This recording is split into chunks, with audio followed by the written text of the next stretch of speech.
Well, good morning and welcome to today's episode of Transform. Today I want to talk to you about put up or shut up.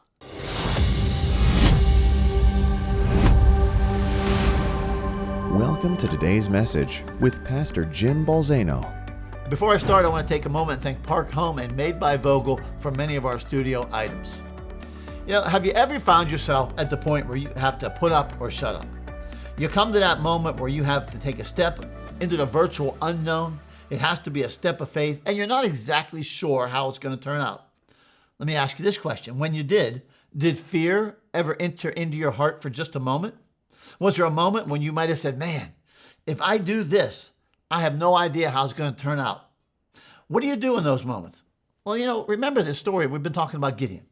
He'd been called out of the winepress by God to lead the deliverance of Israel against the Midianites and the Amalekites and all the other ites. And in the process, God commanded him to tear down his father's idols.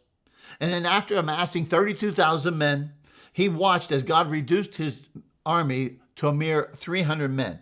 And now it's time to go face the enemy. You got to remember, the night before the conflict, what would be going through your mind? Would you have some butterflies in your stomach? I think Gideon did. Gideon's on the battlefield. He's got 300 men, and he's thinking about the next day. I don't know about you. I might have been thinking, man, this might not end well. This is like, we're really against the odds. So now he's facing this situation where he could die, his men could die, they could be destroyed. I don't think there's any question he had a moment of fear. We say, why do I know that? Because God came to him, and this is what God said. The same night it came about that the Lord said to him, arise, go down against the camp, for I have given it into your hands. But if you are afraid to go down, go with Pua, your servant, down to the camp, and you will hear what they say, and afterwards your hands will be strengthened that you may go down against the camp. Man, what a God we serve. I often hear people, that will extol the virtues of how we are to never waver and never have a moment of fear. If we have fear, it's the opposite of faith.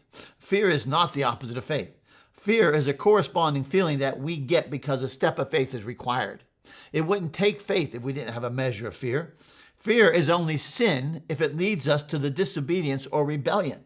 How in the world would Gideon be facing an army as thick as a locust and not have a measure of fear? God knew there was a part of him that was afraid. Why else would he have said to him, Gideon, if you're afraid, go down to the camp, I'll give you a word. God is not unwilling to calm our fears. I need faith because there are times when the situation and the circumstance is fearful.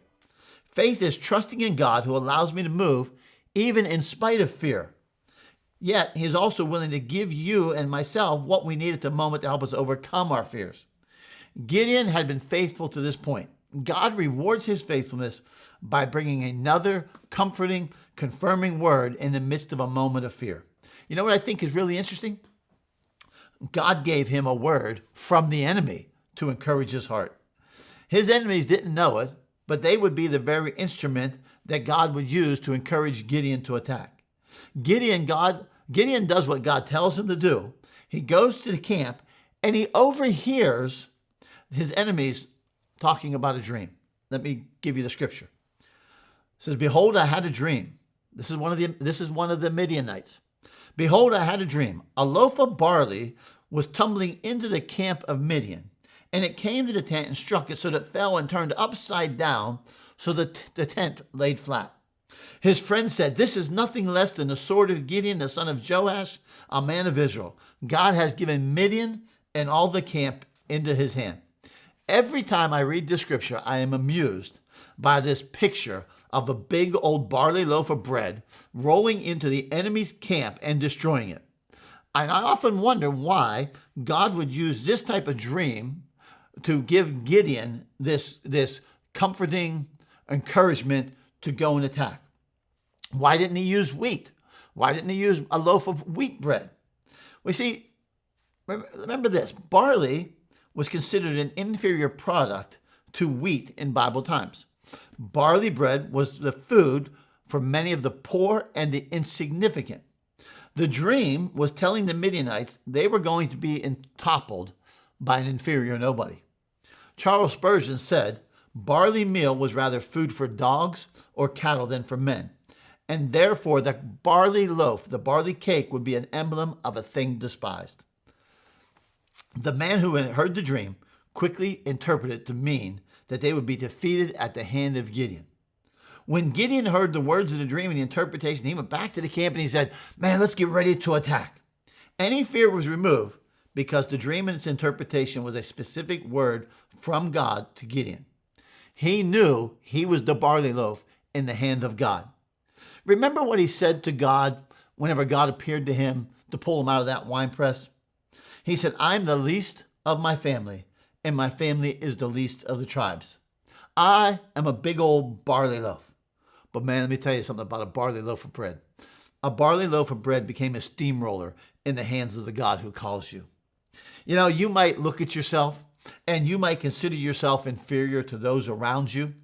You might consider yourself less than. You might be considering yourself a nobody.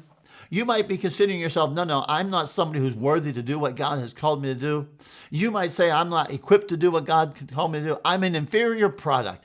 I'm a barley loaf. Well, let me tell you something.